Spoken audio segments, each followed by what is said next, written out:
Olá pessoal, tudo jóia? Aqui é a professora Carla, cardiopediatra, e hoje eu vou discutir com vocês sobre os sopros inocentes na infância.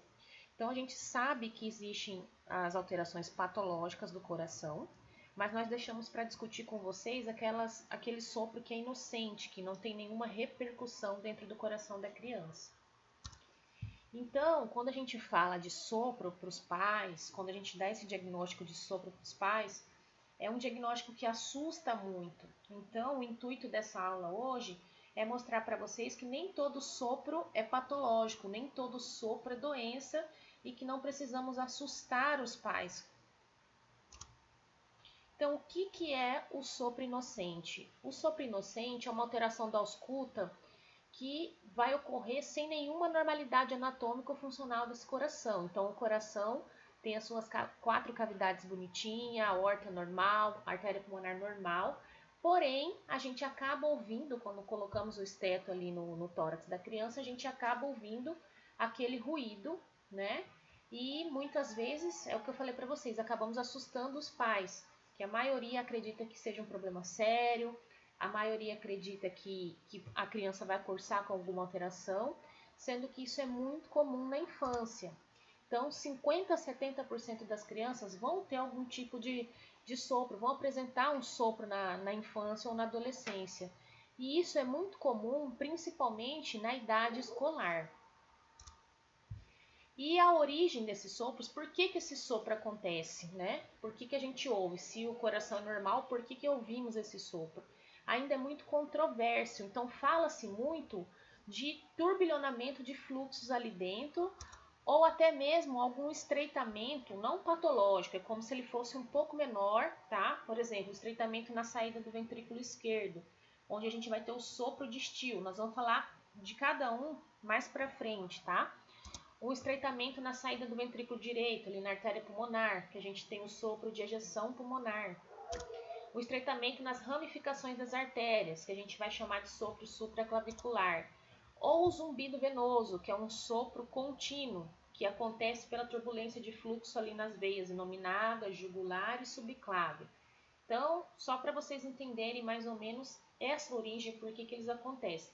A gente vai discutir cada um deles mais para frente um pouquinho.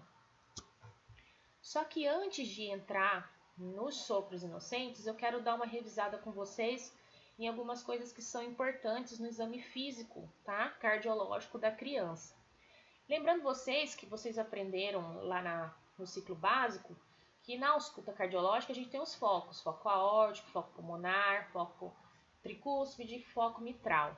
Só que na criança pequena nós não vamos chamar de focos, porque o tórax é pequeno, o coração é menor, então a gente acaba dividindo a área cardíaca como bordas, tá? Então a gente tem a região apical, que se refere ao foco mitral, a borda external esquerda baixa, que se refere ao foco tricúspide, a borda external esquerda alta, tá? Que se refere ao foco pulmonar, e a borda external direita alta, que refere ao foco aórtico, ok?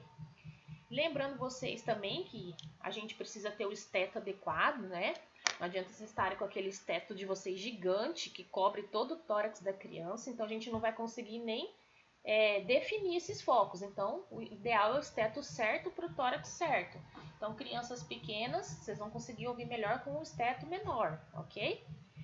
E quando vamos ouvir, a gente tem a primeira bulha, né, que está relacionado ao fechamento das válvulas mitral e tricúspide. Então, fechamento na mitral e tricúspide, onde que nós vamos ouvir melhor? Logo, na borda external esquerda baixa e região apical, que se refere aos focos mitral e tricúspide, ok? Temos também a segunda bulha cardíaca, que está relacionada ao fechamento já das válvulas semilunares, aórtica e pulmonar. Então, ouviremos melhor, vamos definir como borda external esquerda alta e direita alta, tá bom? Lembrando vocês que a segunda bulha ela tem dois componentes, tem o componente aórtico e pulmonar, sendo que o componente pulmonar ele ocorre um pouco depois do componente aórtico. Então, bem importante vocês conseguirem definir, por quê? Para a gente saber se essa segunda bulha é única, se essa segunda bulha está desdobrada. Então, tudo isso é importante no exame físico cardiológico da criança. Temos ainda a terceira bulha, que ela vai ocorrer na fase inicial da diástole. Então, quando aquele fluxo de sangue do átrio está entrando ali dentro do ventrículo, tá? Essa bulha pode ser comum na faixa etária entre 2 a 8 anos de idade, tá? Mas lembrar vocês que é muito comum nas cardiopatias, principalmente na miocardiopatia dilatada, aquele coração grande. E a quarta bulha, ela vai ocorrer no final da diástole ventricular, na final da diástole, e quando começa a ocorrer a contração atrial, tá? Então é a hora que aquela parte final do fluxo está entrando no ventrículo e se choca contra um ventrículo muitas vezes dilatado, um ventrículo que tem aquela alteração de complacência. Então a quarta bulha é quase sempre patológica. Então, se na ausculta estiver ouvindo quarta bulha, orelhinha em pé, tá? Para essas patologias, principalmente esse ventrículo dilatado, alteração de complacência ventricular, ok? Continuando, pessoal, quando a gente fala de sopro cardíaco, é importante a gente definir a intensidade desse sopro. Como é que a gente define essa intensidade desse sopro? Pela classificação de Levine, tá? Então, a gente vai classificar o sopro de 1 a 6 cruzes, sendo que a partir de 4 cruzes eu tenho frêmito palpável. Então, coloco a minha mão ali no tórax da criança e sinto esse frêmito, ok? Então, de 4 cruzes até 6 a gente tem o frêmito. Antes disso, não tem. Sendo que a sopro, uma cruz é aquele que a gente precisa de muita atenção para ouvir, às vezes precisa de alguma manobra. E ao oposto, 6 cruzes é aquele que a gente não precisa nem de esteto para ouvir, só de estar perto a gente já consegue identificá-lo, ok? Então, saber se esse sopro é de alta frequência ou baixa frequência, eu escuto ele com a campânula do esteto, eu ouço com o diafragma do esteto, tá bom? Qual é a inserção desse sopro no ciclo cardíaco? Ele é um sopro sistólico que encontra-se entre a primeira e a segunda bulha? É um sopro diastólico entre a segunda e a primeira? É um sopro contínuo, né, que a gente ouve em todo momento? E qual é a localização da ausculta no tórax? Como a gente falou lá atrás, que eu disse para vocês. A gente precisa localizar. Muitas vezes é muito comum a gente ouvir, é um sopro pancardíaco. Então, se a gente falar que é um sopro pancardíaco, não ajuda nada na nossa diferença de diagnósticos, porque a gente precisa ter um foco bem definido. A gente fala que o sopro é como se fosse um terremoto, que tem um epicentro. Então, tem um lugarzinho aonde você vai ouvi-lo melhor. Então, sempre prestar atenção nisso, que vocês vão bem na ausculta cardiológica. Como que a gente pode classificar esse sopro, então? Então, a gente tem o sopro sistólico, é aquele que ocorre na ejeção ventricular, então, entre a primeira e segunda bulha cardíaca. Quando a gente tem um sopro sistólico de obstrução à ejeção, a gente chama de sopro sistólico ejetivo. Um exemplo, estenose pulmonar, tá? A gente pode ter um sopro sistólico de regurgitação das válvulas, então, aqui a gente vai ter o quê? Uma essência tricúspide, uma essência mitral, tá bom? Sopro diastólico, aquele que ocorre na diástole ventricular, no relaxamento, entre a segunda e a primeira bulha. A gente tem o diastólico enruflar, que ele cursa com o aumento do fluxo transvalvar ou obstrução. Um exemplo seria a estenose mitral, tá? E diastólico em aspiração. Geralmente são os refluxos das válvulas semilunares, né? Insuficiência aórtica, tá bom? E o sopro contínuo é aquele que a gente ouve durante todo o ciclo cardíaco, tá? Esse sopro é muito comum, não sei se vocês já ouviram, quem já ouviu, sopro de fístula arteriovenosa que a gente faz para fazer hemodiálise, tá? Isso é um sopro contínuo. Então, a gente consegue também definir ele, são sopro proto, meso ou telesistólico ou holossistólico. Proto, quando ocorre no começo ou no fim, tanto da sístole como da diástole, meso no meio, tele no fim e holo, quando pega todo o ciclo cardíaco, ok? Só que a gente sabe, né, que muitas vezes a gente quer fazer uma ausculta bem feita, quer achar o foco, quer ouvir bem a bulha, mas na pediatria a gente sabe que nunca sabemos o bebê que vamos encontrar. Muitas vezes a gente tem uma criança muito colaborativa, outras vezes uma criança mais chorona, mais difícil de examinar. Então, uma dica que eu dou para vocês é sempre aproveitar o melhor momento. Tentar primeiramente, antes de deitar, que eles se assustam, tentar auscultar, tentar esquentar um pouquinho o esteto para colocar no tórax da criança, que aquele geladinho também assusta, tá bom? E ao longo dessa, esperando acabar essa quarentena, espero que a gente faça muita ausculta junto para vocês aprenderem melhor aí. Então agora, pessoal, eu vou entrar nas características gerais dos sopros inocentes, ok? Então, quando a gente fala de sopro inocente, é um sopro que a gente ouve nos estados circulatórios hipercinéticos principalmente, ok? Então, criança com febre, criança com anemia, tá bom? É muito comum a gente pegar crianças no consultório que vem encaminhada, ela passou no pronto atendimento, estava com uma febre, estava com uma gripinha e aí auscultaram o sopro. Então, vocês vão ver muito essas histórias de pronto atendimento, tá mais taquicárdica, tá com febre, né? Então, estado circulatório hipercinético. E aí o médico falar que ouviu um sopro e encaminhar pra gente. Então, o sopro inocente, gente, são sopros sistólicos ou contínuos. Não existe sopro inocente diastólico, tá? São sopros de curta duração e baixa intensidade. Então, o que eu quero dizer com isso? São sopros que vão até 3 cruzes no máximo. A gente nunca tem frêmito associado a esse sopro. A gente não tem ruído acessório, a gente não tem estalido, a gente não tem clique, ok? São sopros que vamos ouvir em áreas bem definidas do tórax e quase não existe alteração de bulha cardíaca. Então, bulhas sempre normais, não tem o desdobramento, tá? Não tem clique, não tem nenhuma dessas alterações.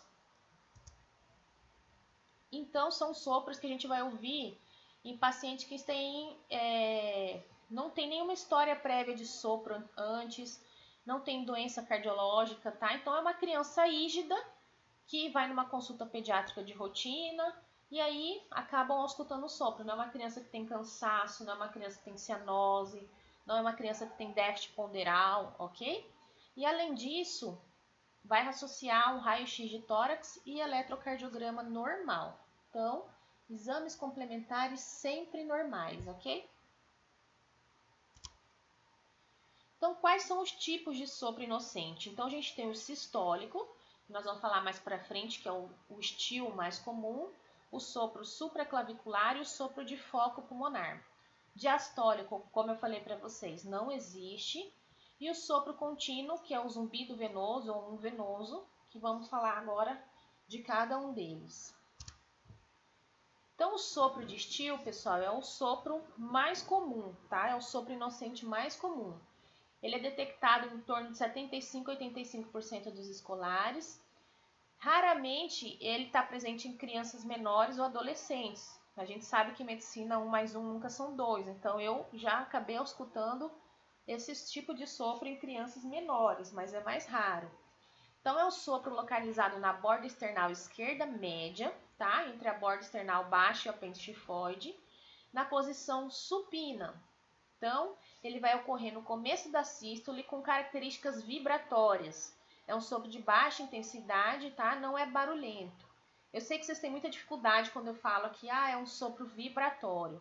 Existem aqueles programinhas com ausculta.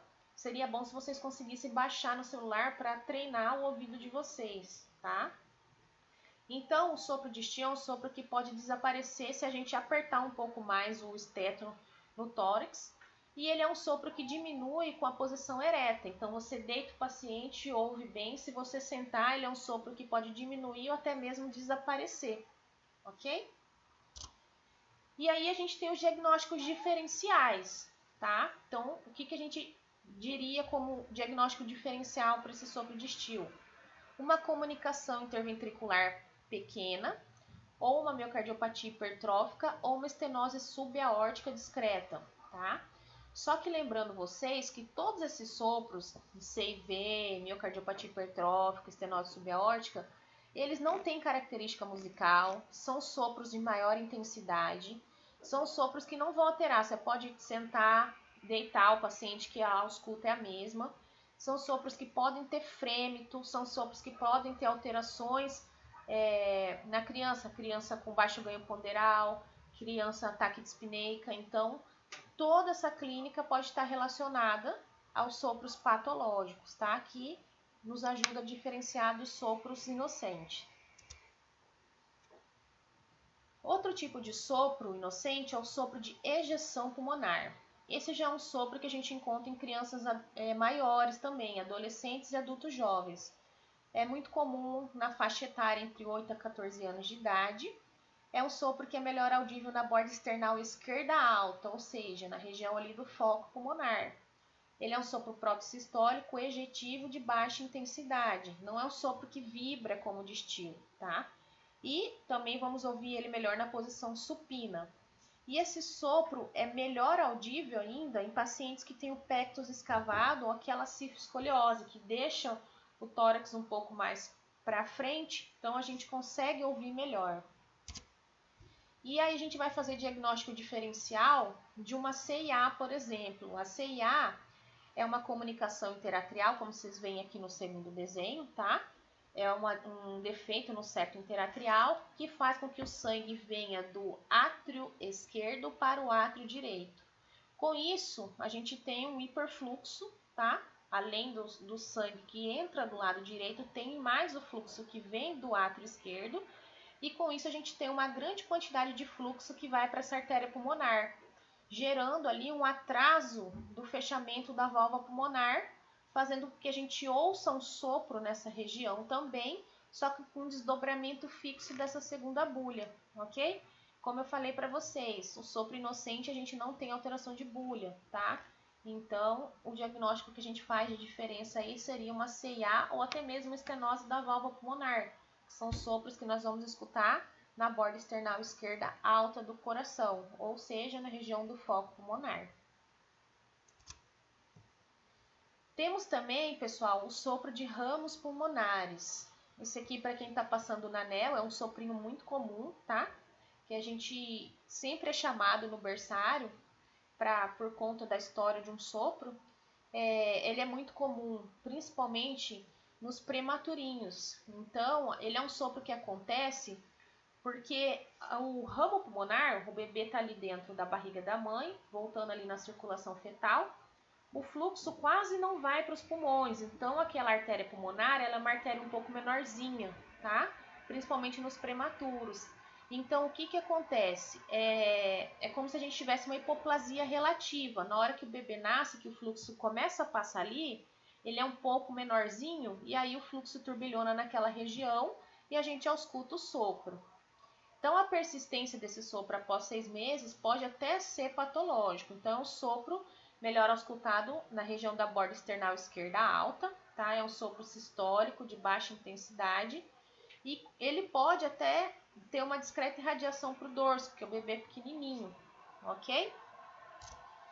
Então, esse é um sopro mais difícil da gente falar que é inocente, porque a gente sabe que as cardiopatias são muito comuns no período neonatal, né? Principalmente cardiopatias graves. Então, esse é o único sopro inocente que o diagnóstico tem que ser dado pelo cardiologista. O bebezinho recém-nascido tem um sopro, o ideal é ser avaliado mesmo.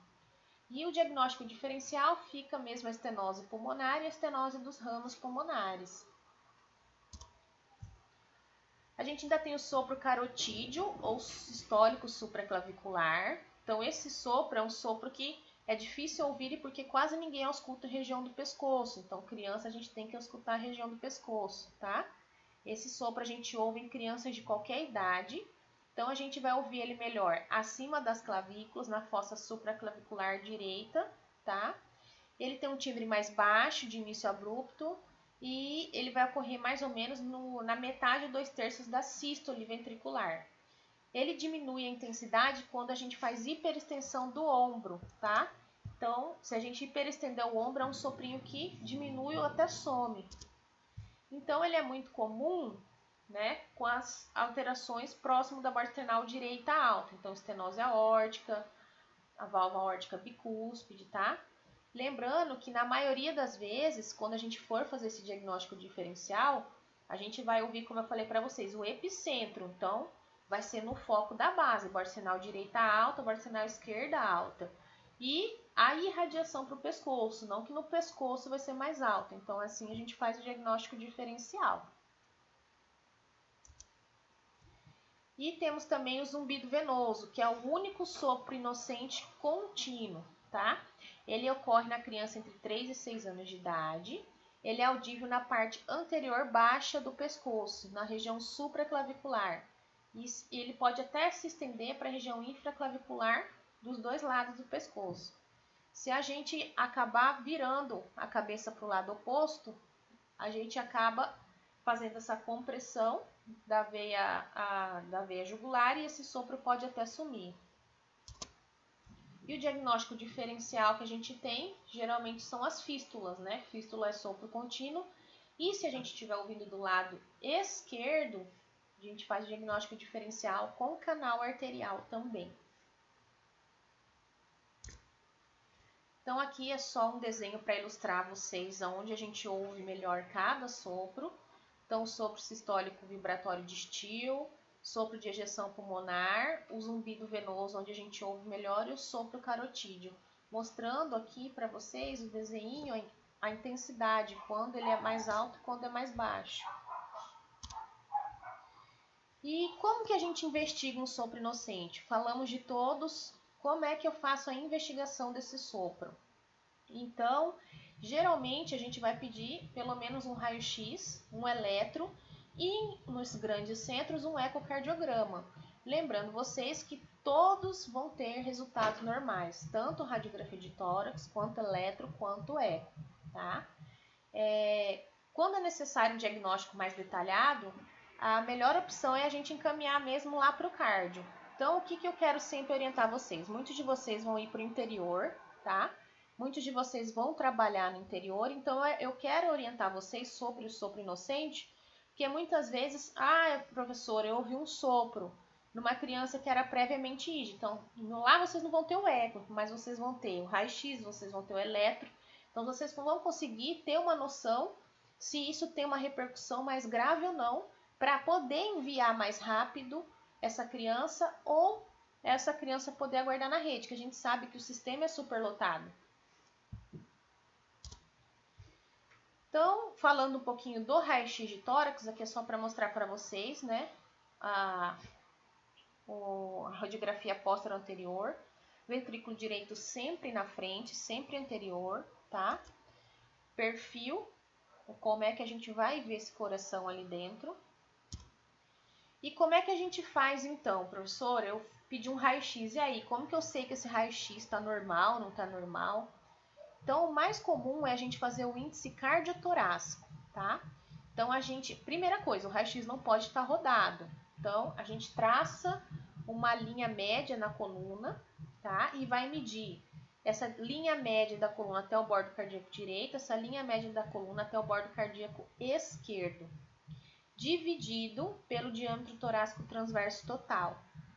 Lembrando vocês que o índice cardiotorácico normal em neonato é até 0,6, em crianças menores de 2 anos até 0,55 e maior de 2 anos até 0,5.